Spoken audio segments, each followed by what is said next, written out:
Hey everybody, and welcome to Dark Souls 3. It it's a late start, I'd say, at the finest. It's been like a month-ish since it came out, but that's given all of us time to mentally prepare, I guess, after it's been done. I don't know where I'm going with this, but yeah, it's obviously given me some time to play the game through first, which since I'm not really that normal with this, it's good that I kind of have some prior knowledge of the game. I don't know, it might not be to you, but I think it's good. Because blind playthroughs are fun and all, but it's good to be a little more engaging if you can know what you're talking about beforehand. Plus, I hope I can help some people with what I do here. Maybe show some pointers, give some tips to boss fights, who knows? Who knows really? But let's get started.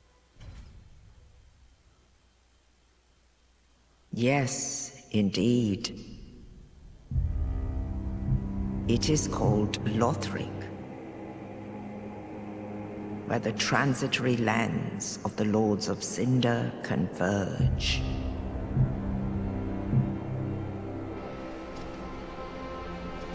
In venturing north, the pilgrims discover the truth of the old words. The fire fades, and the lords go without thrones.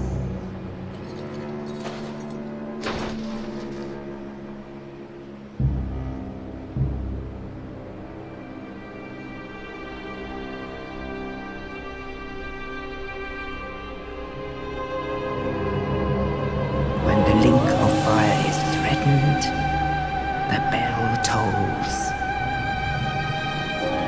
unearthing the old lords of Cinder from their graves.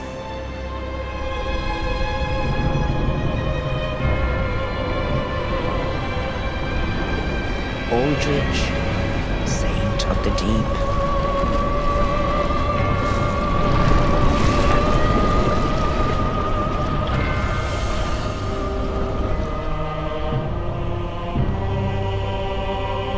Farron's Undead Legion, the Abyss Watchers.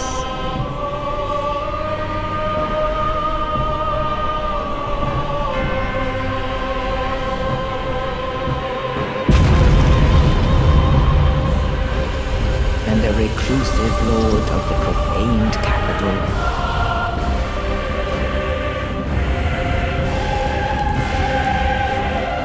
Yon the Giant.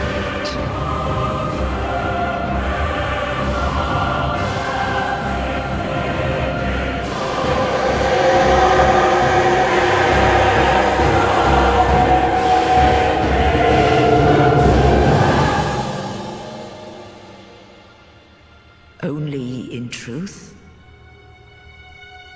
the lords will abandon their thrones.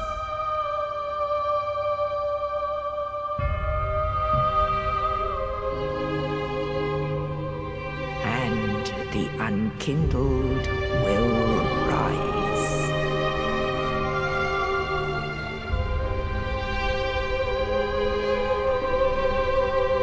Nameless, accursed undead, unfit even to be cinder. And so it is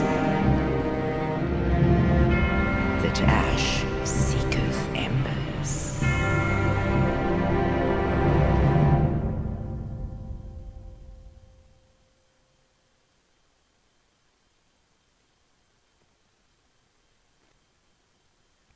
I think that is, yep, okay, here we are, so at the character customization screen.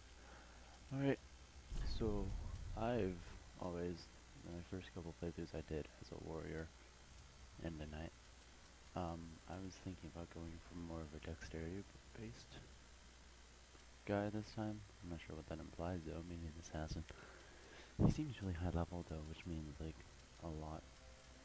Ooh, I'd be able to start as a deprived. That's not a bad idea actually, considering what he is for what his levels are. That'd be kind of fun to start out with, you know? Let's shake for this. Why not? We'll start as a deprived. So, those muscles have to be, you have to have a young, muscular man. Oops. Totally not gonna do that yet. Burial gift. See, I've always found that the rusted gold coins to probably be the best just because it's like, hey, you know, you can get items that you really want from guys that seem to have them.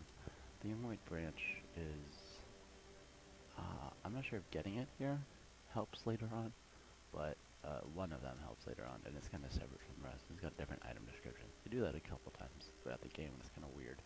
It stacks differently, but oh, and you get black fire bombs, which help really early on too. But I'm gonna go ahead and start with the rusty gold coin, and let's go ahead and deal with our build. My dude's gonna be, he's gonna be running around sword guy, so we'll do a very we'll do a slim. He's gonna be slim. In his appearance, let's see, he's gonna have, yeah, let's not have much body hair, but he'll be ripped, because everybody knows the ripped guy is best guy. He's gonna have a mature voice because he, you know, he hit puberty a little earlier. He's gonna have a rather small head, actually normal head's fine. He's gonna have a large chest, because everybody knows that the chest makes a man, which is so wrong. Actually, I probably shouldn't have said that. That was sarcasm, by the way. Let's see, that didn't work. Oops, something messed up. But anyways, that's great, awesome. I totally discarded all those changes too. Don't know why I did that. But what I want to do most is get a tattoo or mark in here. We can put like these things, and we can move it down. And so we can have like a gang sign around his mouth, which I'm not sure what that entails. You probably shouldn't do this at home, kids. Look, it's like the Captain Jack Sparrow kind of goatee, whatever. Let's see. Go ahead and make it a little larger. Yep, that's good. I like it.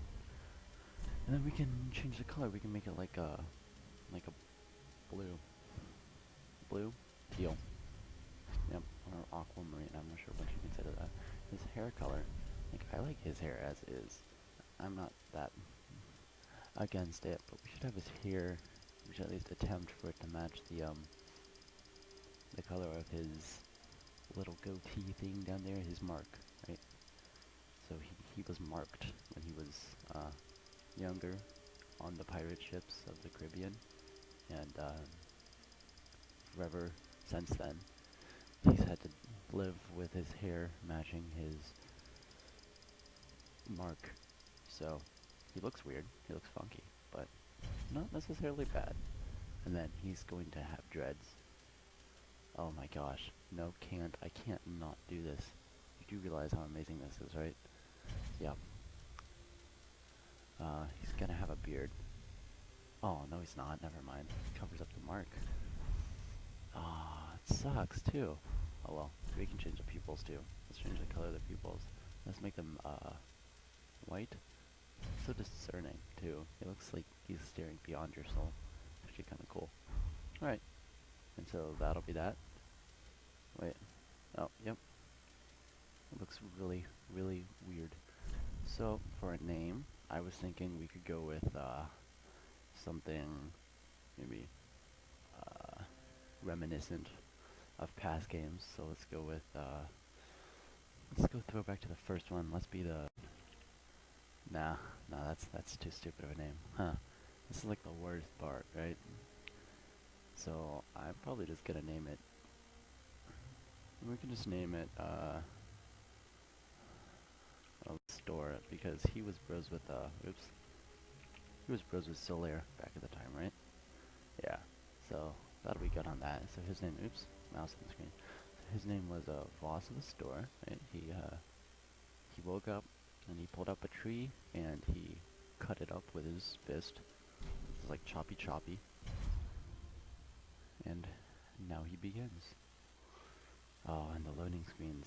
Not as bad as Bloodborne, or so I've heard. I haven't actually played the game, but I've definitely seen some of it.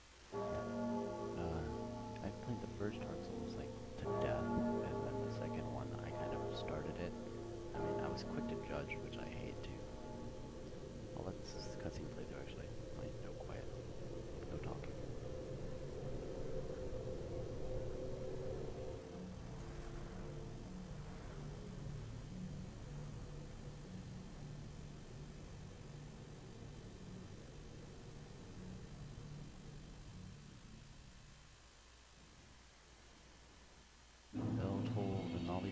Chainsaw 2.0 Rose from the Grave.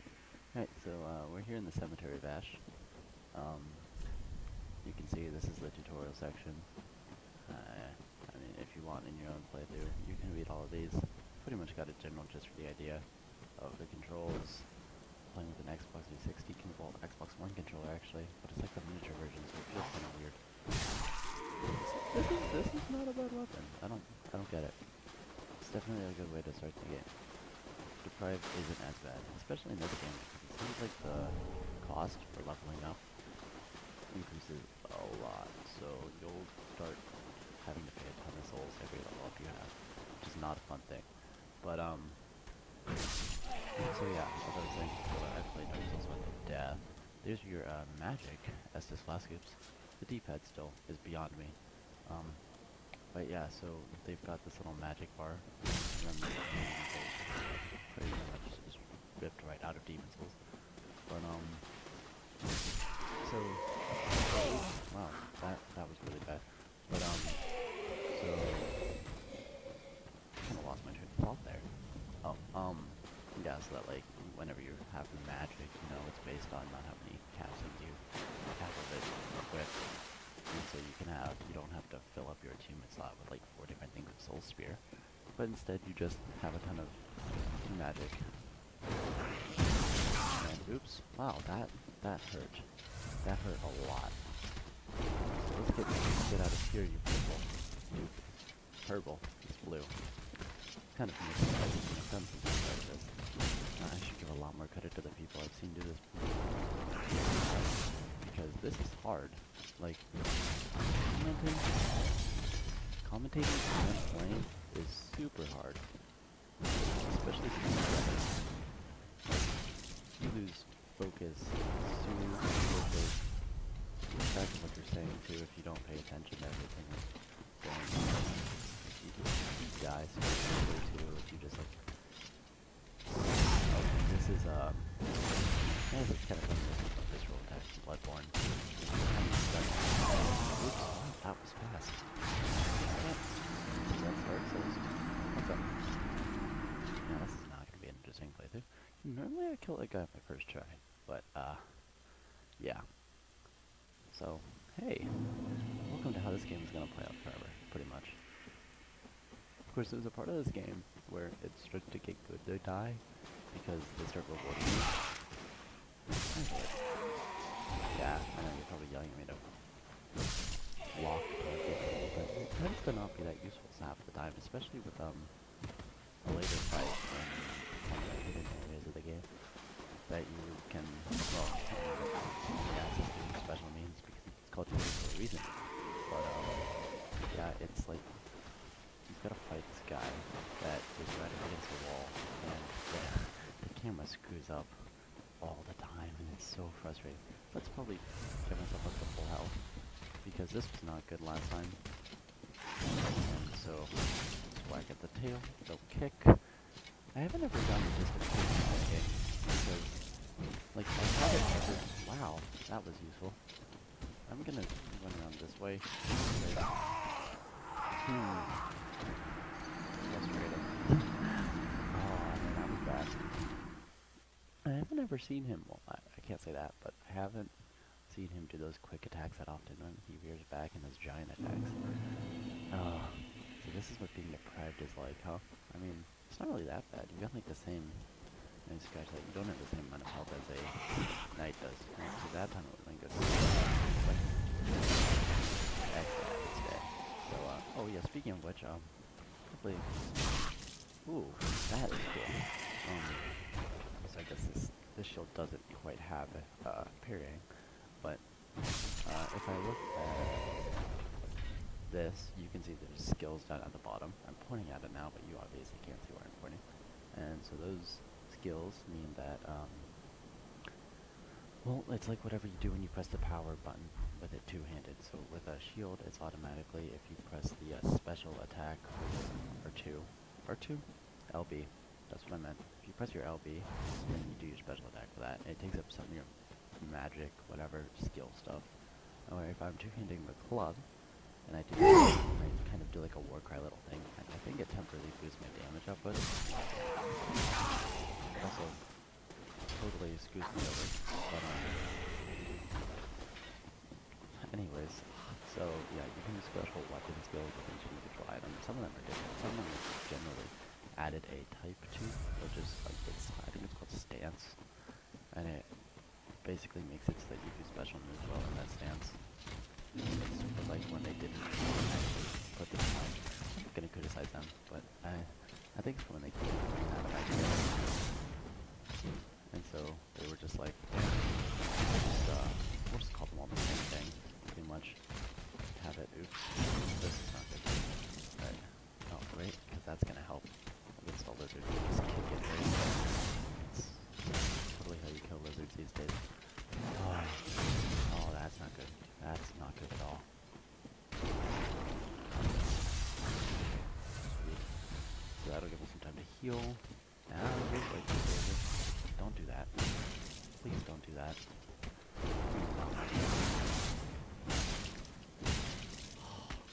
Stun. Get stunned.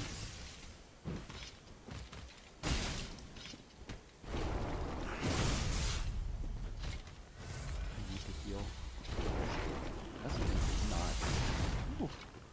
Oh, that was so lucky. Dodging in this game is like your man. Well, I actually didn't pay that much attention to the timing on this episode, so this will be a longer first starting episode. But I'm just gonna start from where. Let's see. I'll probably work on ending this first episode when I finally kill that thing, because he's been giving me the hardest time ever. But yeah, the number one thing about Dark Souls is to get in your head when you start playing this game. I know that most people watching this aren't exactly new to Dark Souls. Inside this, and you're probably cringing at everything I do. Especially that. That was really bad. Oh, that was magical. You see, like, loaded up little pillar. And I'll probably actually, since it's easier, I'm gonna give it a spawn. Since it's kind of closer to the Crystal Lizard. But anyways, so in Dark Souls 3, you get the same thing as Dark Souls 1 and Dark Souls 2. You get your bonfires.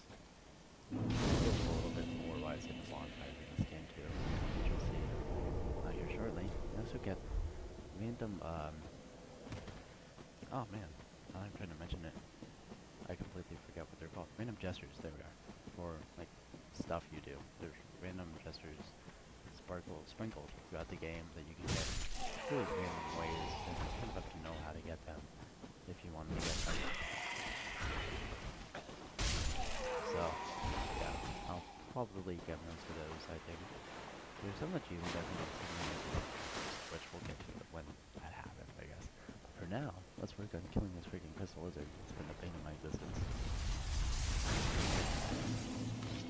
There you are, Crystal-y guy.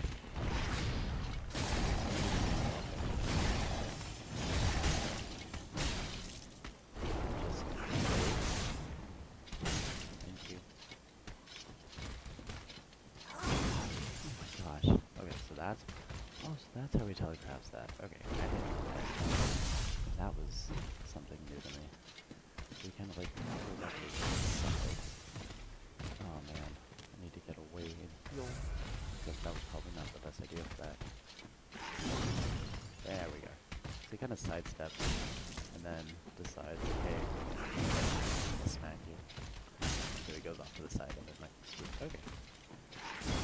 Yeah, in this game it's going to be best to learn the patterns of your enemy's attacks. And that might have been slightly too. Oops. Whatever they're called. You know, whatever they were called in Bloodborne, it's pretty much what people are calling this. I'm gonna pop myself up to full health. Just to be safe. You never can be too sure. Oh, yep, see with that. Alright. Yeah, I'm out of blasts.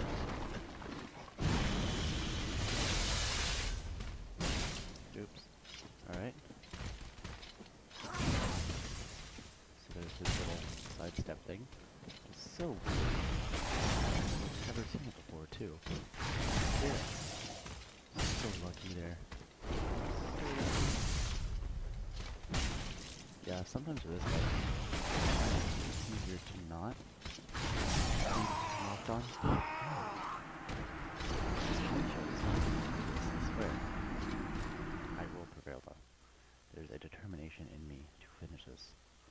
Although, first comes to worst, I'll probably just skip it temporarily. Normally you can beat him like first try though coming through, especially if you start with a knight, because he's got a 100% block shield. You pretty much just run in and shield against everything. Literally everything. And then you just win. But Knight's for Deprived, it's not that easy. I mean, to say it's not that difficult, but I mean, showing me some resistance here isn't nearly the most amount of times that and you'll notice that in this game you don't really get hollowed from just dying, which is something I think that's new. I think that's really new. But you have there's actually a thing that you can on later that gets you to start hollowing, which is kind of cool that they implemented something like that. Oh, there's that one. Alright. Oops. Oh. Okay, that one. The timing on it's super awkward. And I hate that. He bounced away way too far for that.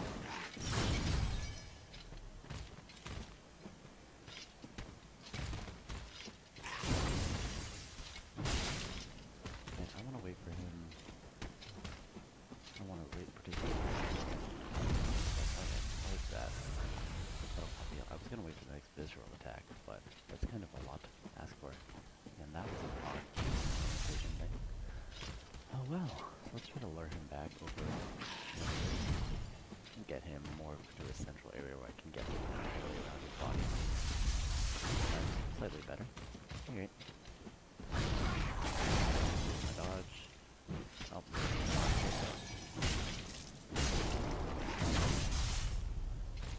oh my gosh. These whips kill me.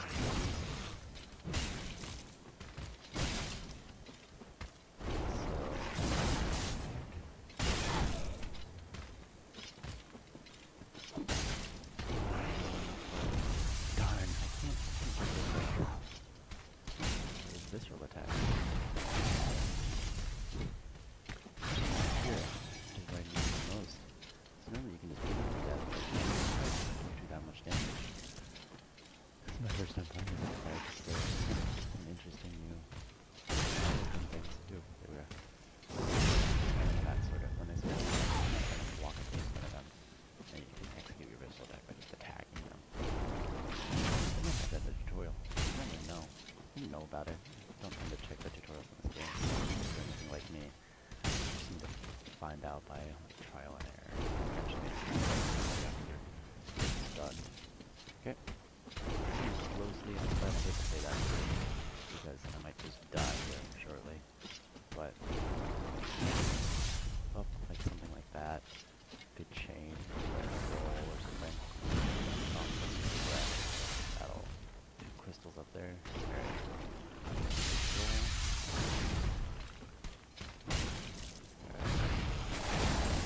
Gosh, timing on that is so awkward. That's this.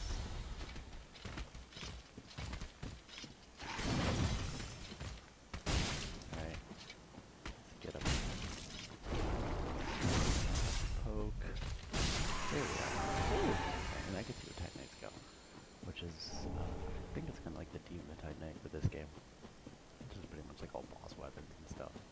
Require Titanite skills. Jeez. I'm not sure if that's just the souls I've required. Like, no, I think you can look for it enough first. So it's not really anything. Well, it's a lot for this early on in the game. But yeah, I only got like 400 some odd from the other guys. So that is the first challenge of Dark Souls. Welcome to the game where you die a lot. Pretty much. And through trial and error. Win, I guess, for a brief amount of time. So yeah, I'll rest here and then I'll pick up the next episode. See you guys then.